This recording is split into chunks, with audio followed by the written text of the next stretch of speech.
It's second week in January. We've had contractors on site pretty much straight after the new year. We've nearly got all the scaffolding up and roofing contractors will be here next week.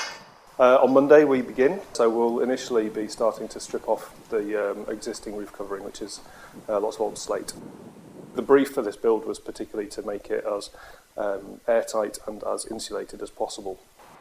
I think getting the building design correct so that it uses less energy before looking at how to create more energy is definitely the way to go, which is why this project's been quite a nice one to work on so far, because it's had quite a holistic approach from the word go, which is quite rare, especially in large contracting circles. So it's been really nice to be on it from that point of view.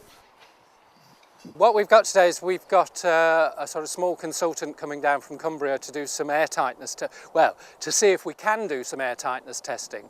And one of the big challenges on buildings like this is that they essentially leak like a sieve. So we've got huge holes in the wall where sort of extraction fans and ventilation systems came through. We've got bricks through half the windows when it was derelict. And that's partly what Diane Hubbard's coming down to sort of check out is how do you test a building like this? How do we move forward on sort of getting buildings really airtight?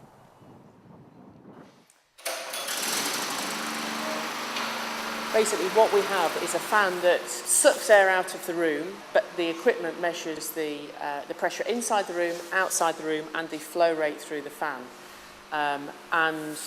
The aim of it is to provide a reading which looks at your air loss for the envelope of a building, in this case of the room. Though the area we've got here is limited compared to the building as a whole, we haven't been able to depressurise it with this equipment, which indicates that it is really leaky. So we'll actually do an interpolation from the readings that we've got to give a projected air permeability level from those readings.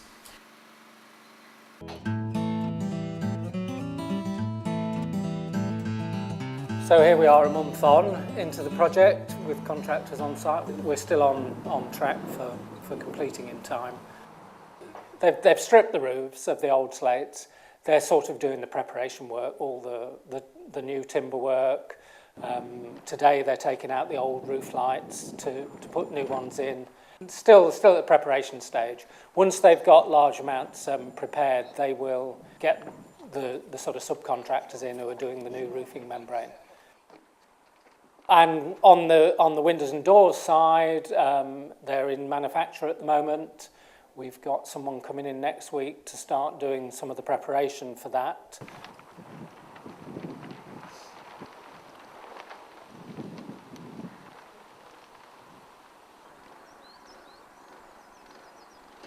So we're now on the sort of final run-in on the roof contract here.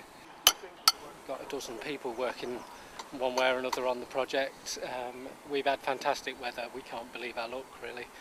Since January when we started, I think we've lost 3 days to the weather. And as you can see today, it's absolutely fantastic. What you can see in front of you is almost the finished product as far as the roof's concerned. There's 8 inches of insulation underneath this. There's then another membrane to make the roof airtight underneath, and there's guys just coming along about to put the fascia boards and the guttering on.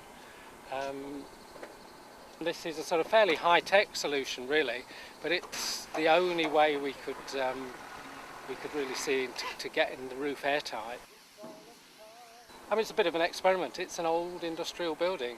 We are seeing how good we can get. We're paying particular attention to sort of how the windows are fitted, sealing around the windows, sealing around all the joints. It's different from when I started 20 years ago in the building trade, where whilst we were putting lots of insulation in, we weren't really thinking any further than that.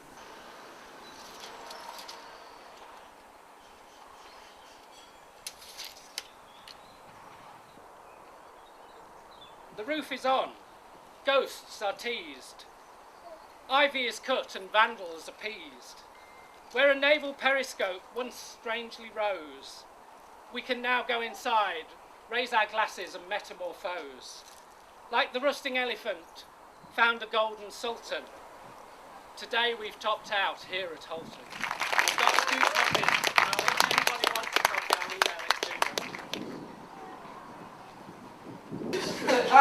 that we'll do a quick tour upstairs, and then we'll come back in here for a sort of celebration of the completion of phase 1. There's all sorts of people who've been invited to this. There's people from Less, who are one of the partners in the funding that we've got. People from Lancaster Co-Housing. There are other people around from Better Roofing. Joe, who's been doing the roof contract. There's Ralph and Paul from Out of the Woods who've been fitting the windows. There's Ian from Alien Energy. From Alien Energy. Who did what we called air tightness work on the building.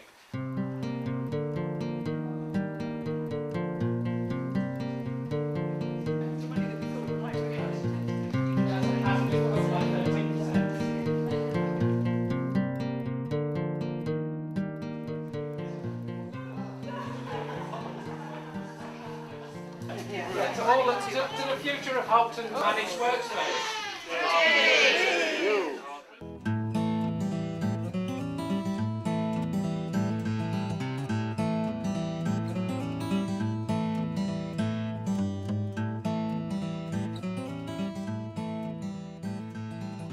We've got our own microgrid and our own PV system on the roof, which is now generating our own electricity.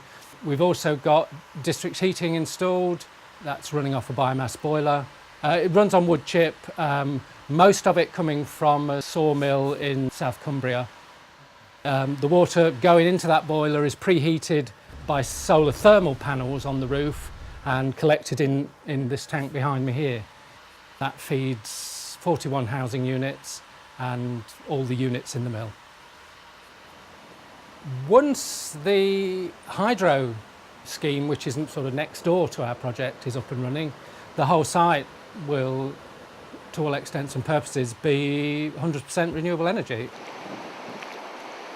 We've made a number of sort of, if you like, quite dramatic interventions in the building.